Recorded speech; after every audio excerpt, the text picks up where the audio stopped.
Are we good? Okay, so let's start. Today, we are going to fastly go through the assignment and talk about how we could do and how we could like arrange the simulation in Simulink in order to like have the result that we want. Okay. I'm not sure if you already started working with Simulink or not. Uh, do you guys started on Simulink?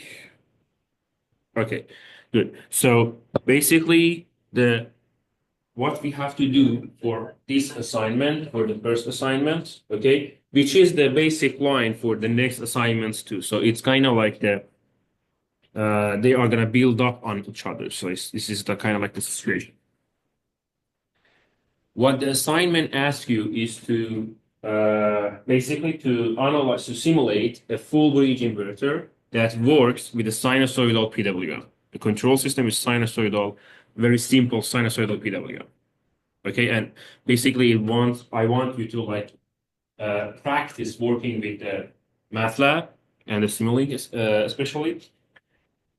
And one of the points is that because it's a simple structure, you can play with the parameters to see what's going to happen at the output.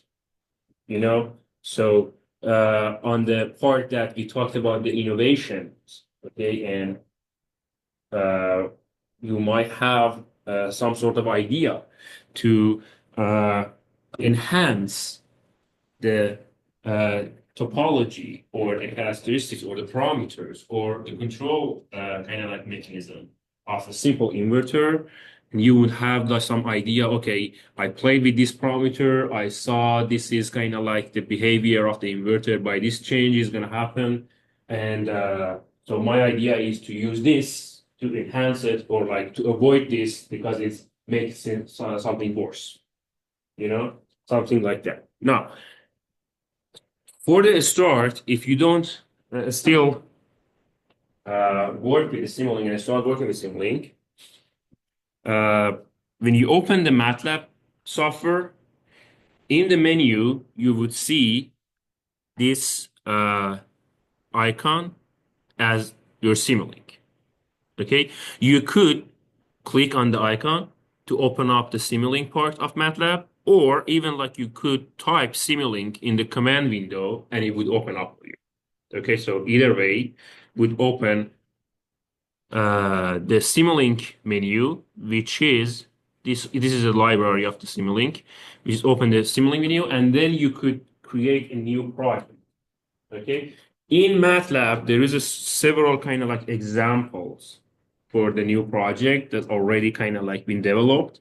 Uh, I don't encourage you to use them. I really like kind of suggest that to use a blank project and start building the configuration by yourself. Okay, so you open up the Simulink, you create a new project as a blank project, then you have an empty file that you have to like input whatever configuration of the circuit is into your system. Yeah. I actually don't recommend that. I actually recommend going with the template that's for the electrical for this case, because it's not like it builds a whole bunch for you. It still makes you do everything. There's only like two little small parts. But the biggest thing is at the bottom, it has a little helpful link thing. So like if you need help building it, it says where to go for this, and it has quick links on the bottom. This is a shortcut. What I want, the reason that I encourage you to not do that. I have a point on that. The reason that I encourage you to use the blank is because I want you to get challenged.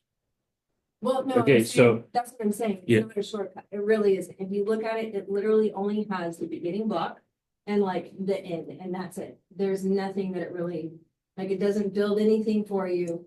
The only thing is like it has helpful little links on You it. could use that, but I really like my suggestion is to use the blank one. It's plenty of a challenge. Okay. So Big. I know, but it's actually like if you start working playing with the Simulink, it's getting and you get used to the libraries, then it's kind of like honestly, in my opinion, it's easier. The Simulink MATLAB is easier than other software because it's drop and kind of like drag and drop and like it's yeah. Yeah. So when you open the new project, okay, in the MATLAB, there is in the Simulink in MATLAB, there is an icon as the Simulink library browser.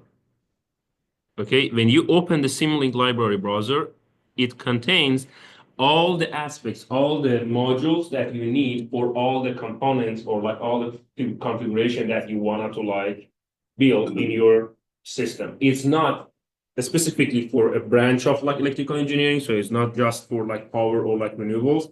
It includes everything in electrical engineering. So even like if you have like a microwave kind of like circuit analysis or like communication or even mechanical system, it has all the modules in their library. It's categorized. What we are gonna do, what the circuit that we are gonna build, the modules are mostly in the library of SimEscape. Okay, so when you open the library, basically you could move quickly to the SimEscape because all the modules that we need for our assignment and basically for the whole semester, you are going to find them in that library. Are we okay? So what you have to do is to find, like I put this actually like the address for each module here. Like for DC voltage, you go to the SimScape, you go to the electrical, you see the subcategory of electrical. Then there is a specialized power system subcategory underneath this electrical, which contains the systems and then sources. On this address, you could find DC voltage source. Okay, same goes for MOSFETs, PWM generator, resistive load, and the scope or like general tools like meters and scope, they are in a different category, different library. They are in a category of sinks, the library of sinks in the whole kind of like Simulink library. So I put the addresses for you so you could find them easily. Now, one thing else that I actually it's easier to just going around the libraries to find those stuff is to just simply write down what you want in the search box here. Okay, and MATLAB would gives you all those modules that related to your search. Uh, so when I place parts, some would be blue and some would be black. What is the difference? Because they Black didn't, specialized power, Yeah. blue is electrical, so they have to connect to themselves like separately, and then you have to have things that convert them to each other. okay, There are blocks. so there that needs do to be that. like a converter. There is two type of modules, okay, colored blue and black. The black one is the power circuit. Okay, they are specifically you can use for your main circuit. The blue stuff is more like electronic or like control system. Okay, and they cannot connect directly to each other. The blue one and the black one, they don't read from each other, the data from each other. So if you wanted to like connect them, you have to have a kind of like a They're- compiler between them.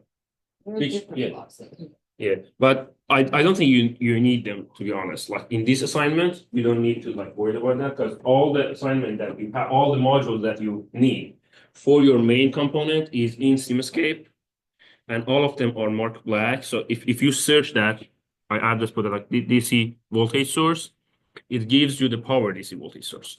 If you use MOSFETs or like PWM generator, it gives you the power version of that.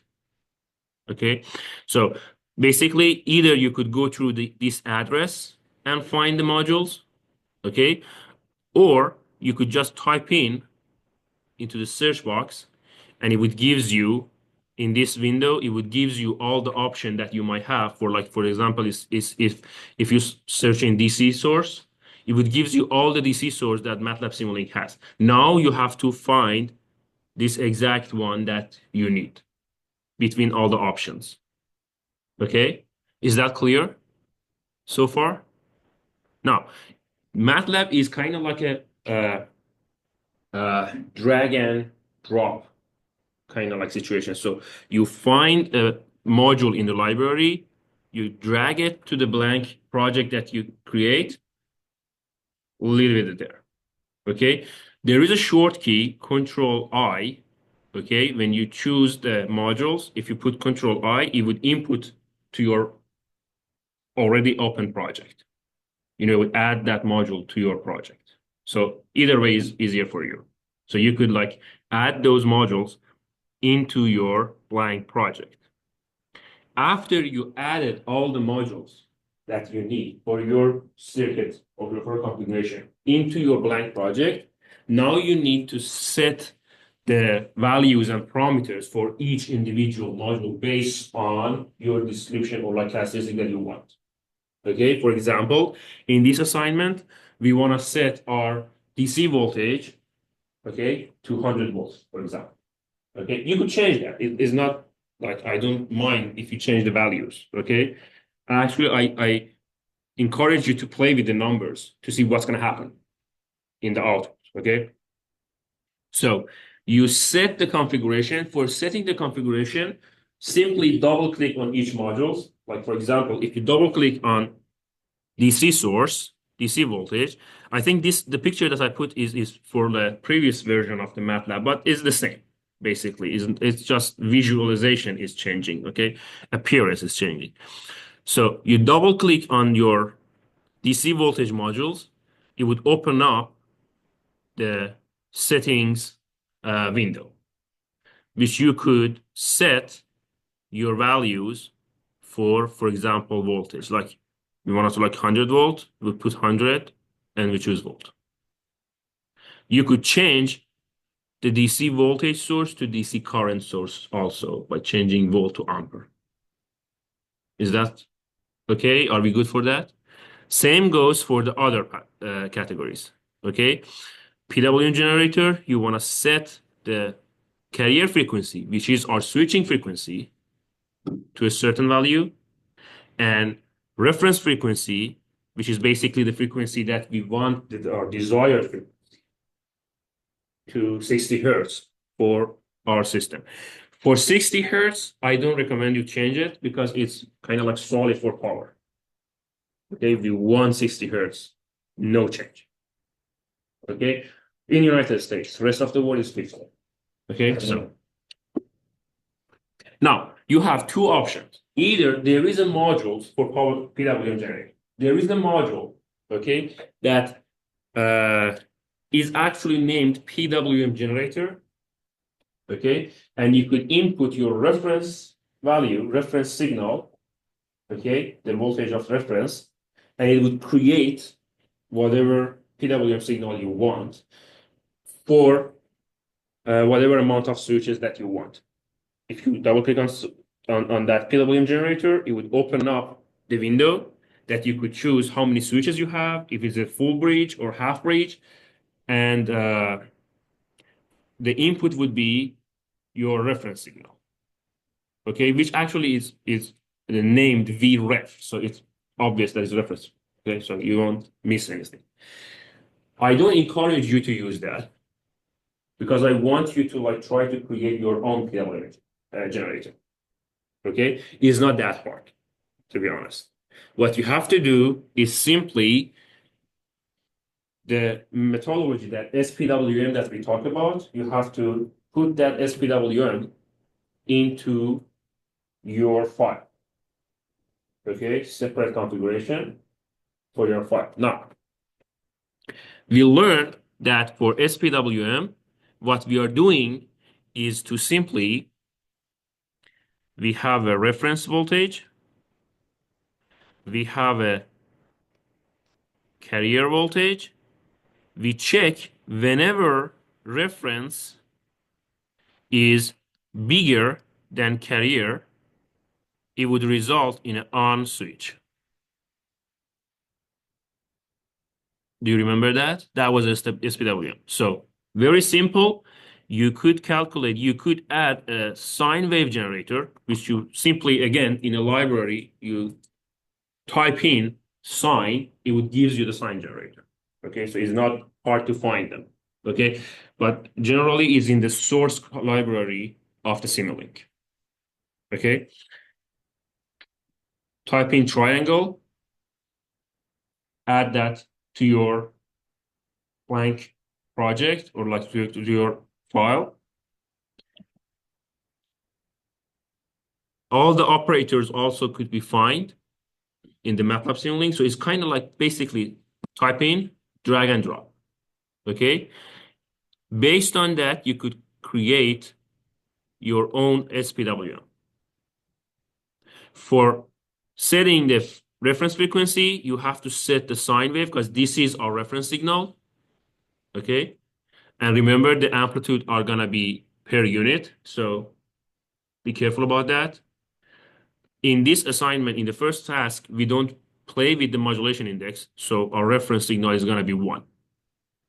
Okay. The amplitude would not change. We don't play with it. And the triangle or torus, whatever you want to like use, okay, is gonna be our switching frequency or carrier frequency, which you have to set at 10 kilohertz. Okay. Now you have two options. Either use the mathematic operational kind of like modules, okay, to simply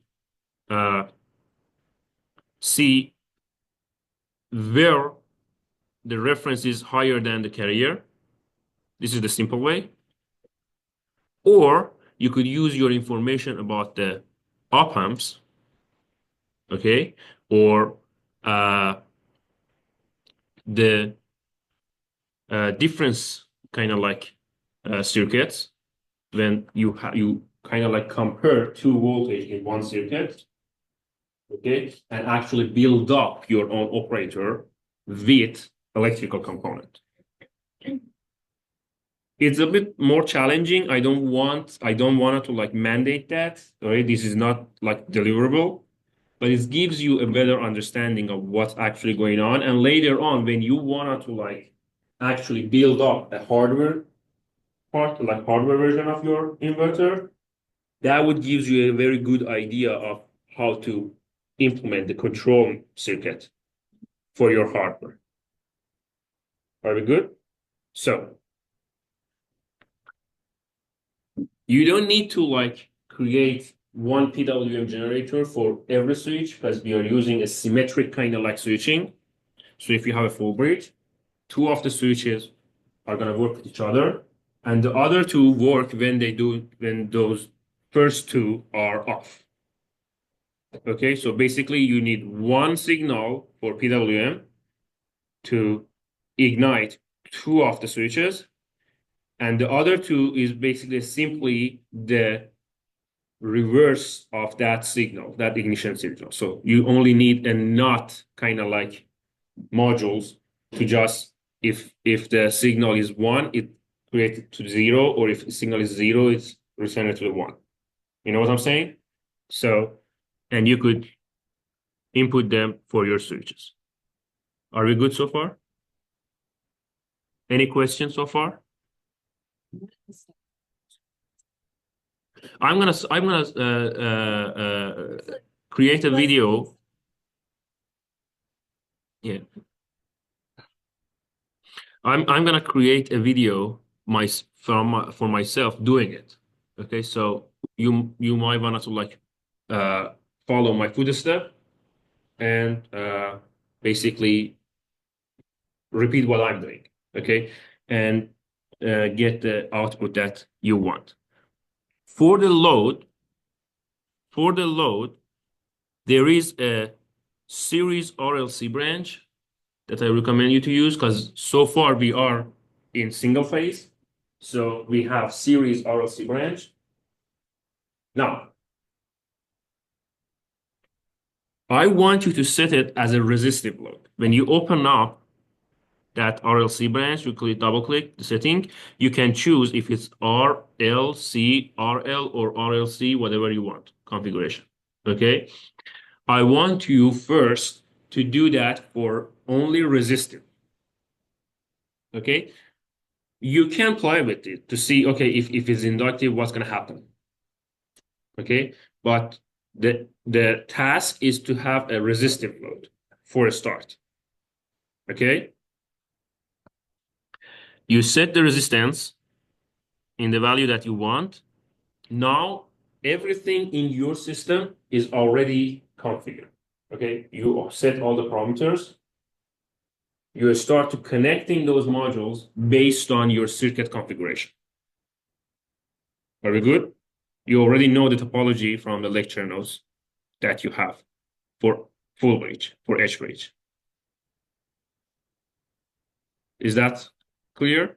Now, when you finished connecting the circuit and which should be like something like that. Okay, here my load is RL. You need to do R. Okay, so don't kind of like get confused over that. When you have your configuration ready, okay, simply you just need to run. Now, for output, okay, we add the oscilloscope for ourselves. What we want is to measure the voltage and currents at the output of our inverter. Okay, there is a module for current measurement and module for voltage measurement in MATLAB. Okay, and I believe you already know that the current measurement should be connected in series and voltage measurement is always in parallel. Are we good? So you add the measurement to your system, and what we want is the current and voltage on our load. So the current that loads gets, which basically is the current that inverters provide, and the voltage across the load, which is the voltage on terminals of inverters. Are we good? Now, simply just put those meters result to the oscilloscope that you add to your project and hit run. It would operate your signal, your system. It would simulate your system and gives you the output. For output, this output that you see is for RL load.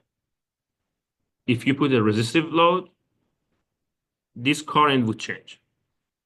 It would be similar to your voltage signal. Okay, so you must see, you see these pink waveforms, you must get such a voltage as your waveform. And since you have only resistive load, same should go to your like same kind of like waveform you should see in the current. Are we good? So this is the outcome that you get out of your simulation. If you change to the RL, you would see this change to your current. Anyone can tell me why? This is RL load. Voltage is PWM. Current is not. If it's resistive, current also would be PWM. Okay, similar to this pink value. Why the L, adding L to the load, would create this change? Anyone can tell me the reason or like guess the reason?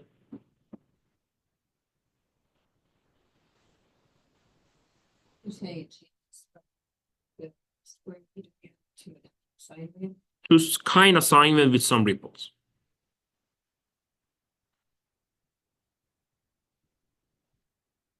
It's actually like if you Like filter? it acts like a filter. Yes. Filter out. And then filters out the higher frequency components. It takes it into. An inductor basically series with L or like inductor itself. No. Actually, it's correct. Okay. Also, the inductor also act like a low pass filter. Inductor itself acts like a low pass filter. Now, how do you remember the mechanism that the inductor works? The relation between L and the relation between voltage and current of an inductor. Okay. Lots. It lags, but most importantly, inductor doesn't like change in the current. You remember that? It resists changing the current. So, like if you see in the graph here, let's say we have a voltage, you have an on switch for voltage, so it start conducting current. Are you good? When you switch on the PWM, you have a voltage, you apply a voltage across your inductor. So it start to conduct current, but it doesn't like changing the current. So the current gradually raise, not suddenly. Are we good? So this is the voltage applies, but L would not like sudden change in current, so it gradually let the current increase. But before it gets, you see here, before it gets to the maximum value and finish the gradual raise, you switch off your voltage. So it start dropping. But again, it doesn't like sudden drop. So you could see, again, it start gradually dropping. Before it gets to zero, you again switch on. Okay, so what's going to happen in inductor, because of that resistance against change in a current, instead of sudden change of those square waves, those trail of pulses, you see gradual change of current. Make sense?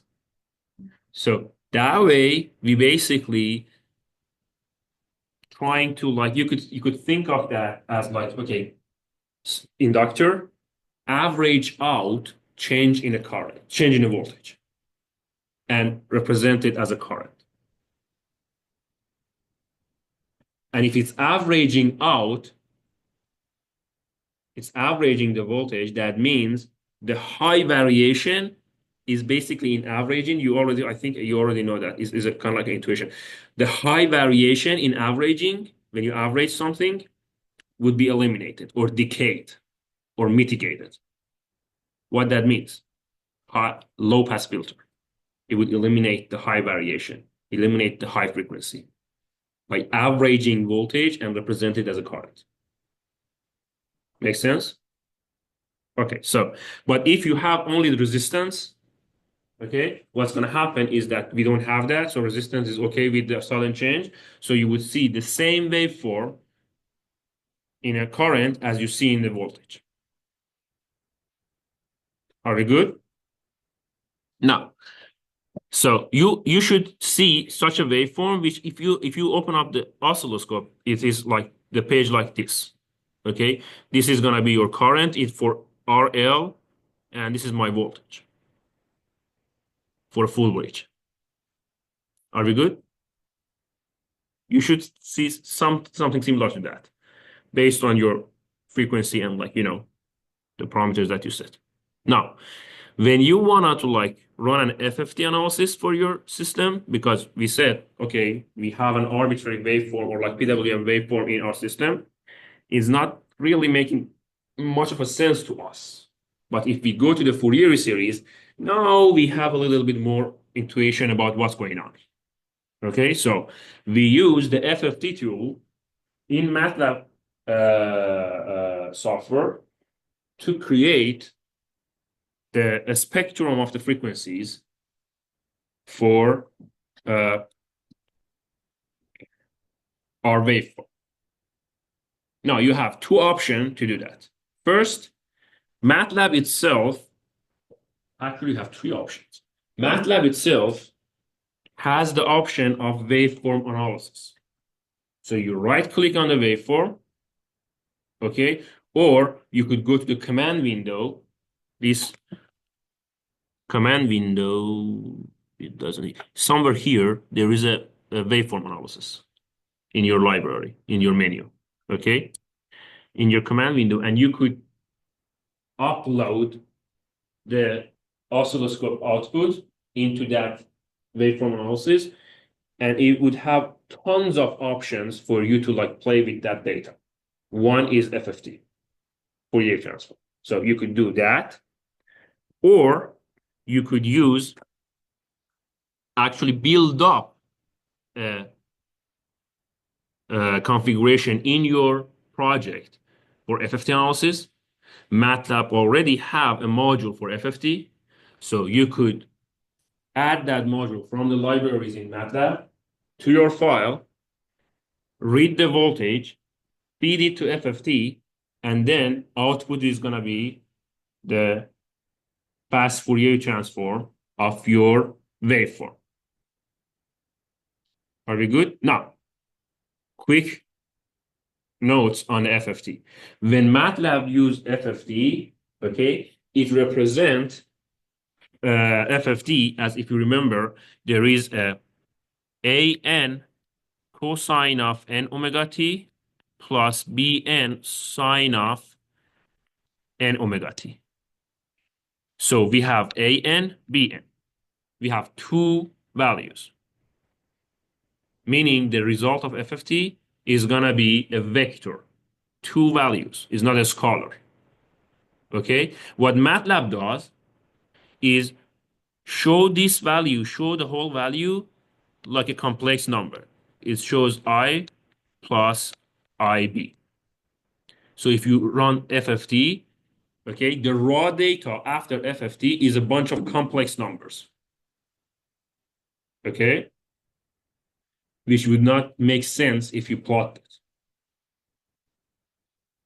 What you have to do is to calculate the magnitude of each component, the absolute magnitude of each component. Okay? If you do that, then you have your spectrum of in what frequency, what is the amplitude. Are we good? Make sense? Okay. The third option is, oh, okay, I have to like change that. Power GUI. Okay? When you want to like use analysis on a power system, okay, you should add a module named Power GUI. Okay, that module would not connect to your circuit, it's just in your system, it's an analyzer. Okay, you could define, if you double click on that, you could define the parameters of how MATLAB would simulate or analyze your circuit, like the time steps or, you know, the numerical methods, parameters that define how accurate or what is the resolution of your simulation, you know, these kind of stuff. You don't need to play with it, okay? Because it doesn't, we don't do such a kind of like high sensitive kind of like, or like very upscale kind of like simulation that we need to like know what is the time step and what is the resolution is. Okay, so you don't need to play with it, but you need to have it on time on their file, because that would read your data and gives you some tools to analyze that data. One tools, as you could see, if you open up the Power GUI, one tools is FFT analysis. Okay, this is the third option that you have for FFT analysis. All of them would result the same result. Okay, the second option gives you is the less sophisticated version when you build up your own FFT. This is the less sophisticated tool, but you get to build the configuration yourself. So if you want any other values beside the absolute value from the FFT analysis, you could play with it when you have these modules. Okay, but the other options, it don't give you that freedom. But they are kind of like sophisticated, if you wanted to like be a high class, simulator. Normally they use Power GUI. But result wise, doesn't matter. All of them works the same. Are we good? Now, if you open that FFT analysis, it would gives you all the values and the FFT of your signal in your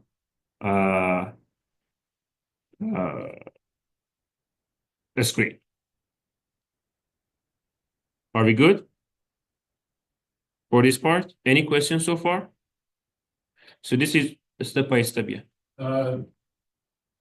I think I've used this before on the simulate. It has like continuous screen, so the difference. Sorry? I think on the Power GUI, there's like both continuous and discrete.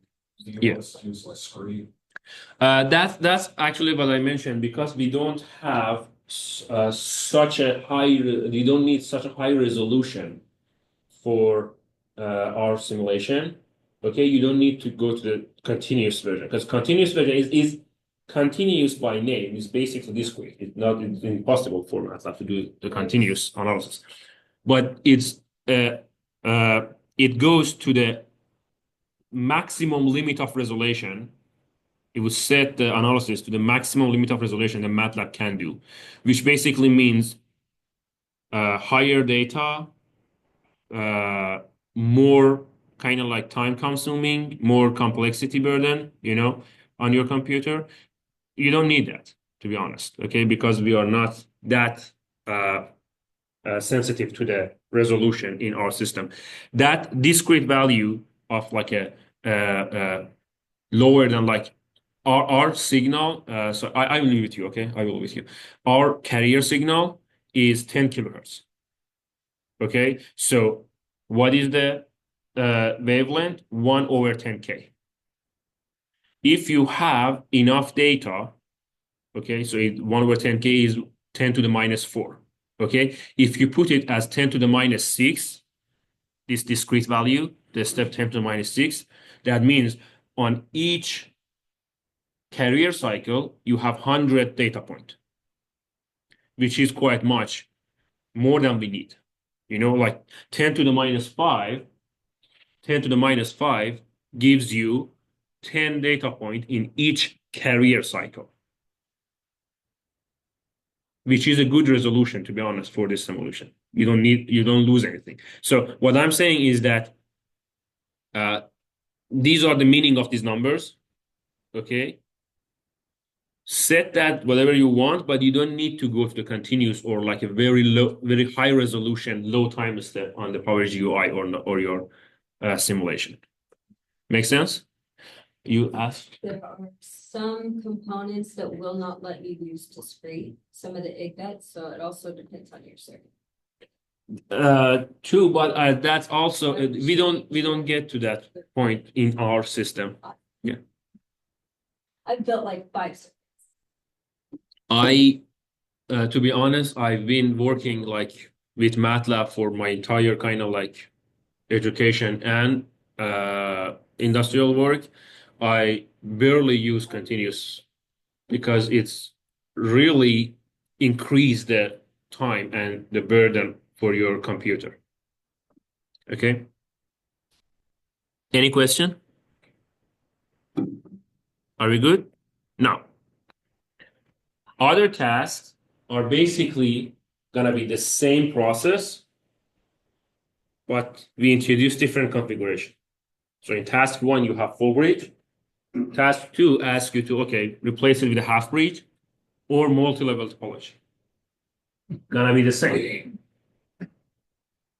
Just different topology. You already have those topology and how they work in the lecture notes. So you just need to like change your configuration for the task 2. But the flow is the same. The process is the same, step by step. Are we good? Any question about that? No? On task 2, here I ask you to change that resistive to the inductive resistive. To see that change. To see that how we would filter out the high variations. Okay, for the current. So it's also a good kind of like component to play with. You also could like play with your frequency, switching frequency. We set it at 10 kilohertz. What's gonna happen if you set it in a 1 kilohertz? See the THD, the spectrum of THD in each of them. You know what I'm saying? Or what's gonna happen in 5 kilohertz? Is it a linear kind of like situation? So if you go higher, the THD would go lower, or it's just like another kind of like relation with the situation with the system. Are we good? Any question about that? No? So far, we don't play with the modulation index, and we don't play with our reference signal initial theta. Okay, initial phase angle. All we do is that, okay, we have our reference. Let's create those PWM signals, ignite the switches, see what's going to happen. Are we good? Okay, so this is basically the overall task that you have for assignment 1 and 2. 2 is the same. Okay. Now, in future sessions, we are going to start talking about the active control, dynamic control system, like how we could synchronize ourselves with the grid. So instead of having that reference signal, that sine wave generator as reference signal in PWM, you could actually read from the load or like the grid that, okay, what is the frequency? What kind of sinusoidal I want? Let's use that. And how we could like synchronize ourselves with that frequency so we don't kind of like lag or lead based on that. Okay, which is basically the PLL. We are going to learn about that later on. And then we are going to learn, okay, now I have the idea of how to synchronize. What if my load changes? So far, our load is constant. In each situation, we have 10 ohm or 10 millihenry plus 10 ohm, okay, of a load. It's constant. What's going to happen if the load is dynamic, is changing through time? How we could assign a control system, a dynamic control system that answers that change. Okay, we are going to talk about that later on. Are we good? No, you don't need so far filters. So far, you don't need filters. You can, I believe in assignment 2, I have filters. In assignment 2, this is assignment 1. Assignment 2 includes filters. Okay, but when you have your output, try to think about that. Okay, right now you have your topology. Okay, you wanted to like do the multi-level inverter, or like you wanted to like do the single level full bridge. Okay, you have your output. What is the spectrum of the FFT of that output? Okay, what are the big harmonic component in that spectrum that you want to get rid of? when you wanted to like design a filter, you use that data to see, okay, I wanted to like eliminate my cutoff frequency. I want that to be this frequency because I want to eliminate or decay these harmonics that I have in my spectrum. Make sense? Did I answer your question? Yeah. Are we good? Okay, so this is basically what we have for assignment. I'm gonna upload some videos of myself doing the same assignment, okay, in MATLAB. And hopefully I would distribute the, I still have problem with the delivery of the component with the department. If I get it done, I would distribute the hardware component. So we also could start trying to like actually like build up the circuit. But it's not gonna be, there is gonna be challenge, but it's not so much if you have a good simulation kind of configuration. Because what you're gonna end up building on a circuit is the same as what you have in your uh, simulation file. Are we good? So on the simulation, so we use like a DC source, like 100 volts, right? Yeah. So we're not gonna do that in real life, are we? Why not? Uh, I would give you okay, I will give you lower voltage because we don't have 100 volts of DC, but it's not a big challenge to be honest. Okay. You could have like a rectifier.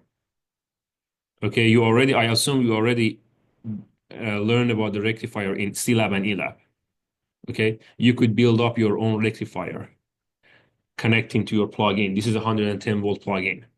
Okay, if you add, instead of the DC voltage, if you add a rectifier, okay, with a regulated voltage, is it coming up the ideas? So you have a rectifier, meaning you have a full bridge diode, rectifier, full bridge diode, and you have a voltage regulator, capacitor, Zener diode, remember, from the E-Lab and probably C-Lab, okay? You can have your own DC from the plugin. So you could search, so you could test your system with high voltage. But if you don't want to, because I don't mandate that, if you don't want to, we have like we could use 10 volt or like the DC kind of supply that we have in lab. I'm okay with that. Yeah, it's I you know my kind of like purpose is to like try to have fun. Okay. You know what I'm saying? So if you want to do that, I'm gonna provide the component that you need. Okay? If you like to like play with those and like try to like build up your own kind of like DC source, I'm gonna provide the component. Try to have fun. Try to like enjoy the assignments and learn from it. Challenge yourself. You have a question? Sorry. If I explain to my parents at home, can I just use a 30 volt? That's the amount that I use the power supply. Yeah, you could use that. You could use that 30 volt. Our our DC source also have a maximum of 30 volt in the lab. We already, I think, work with them. So it's gonna be the same. Any question? Are you good? I want to stop today. Next session, we are going to continue our discussion about the inverters and the topology. I have this session just for to make sure that you are good to start if you didn't start yet. Okay. I am gonna put more videos on campus, hinting and like talking about what you should do for the assignment. Are we good? Okay, thank you very much. I appreciate you putting the effort on these assignments and have a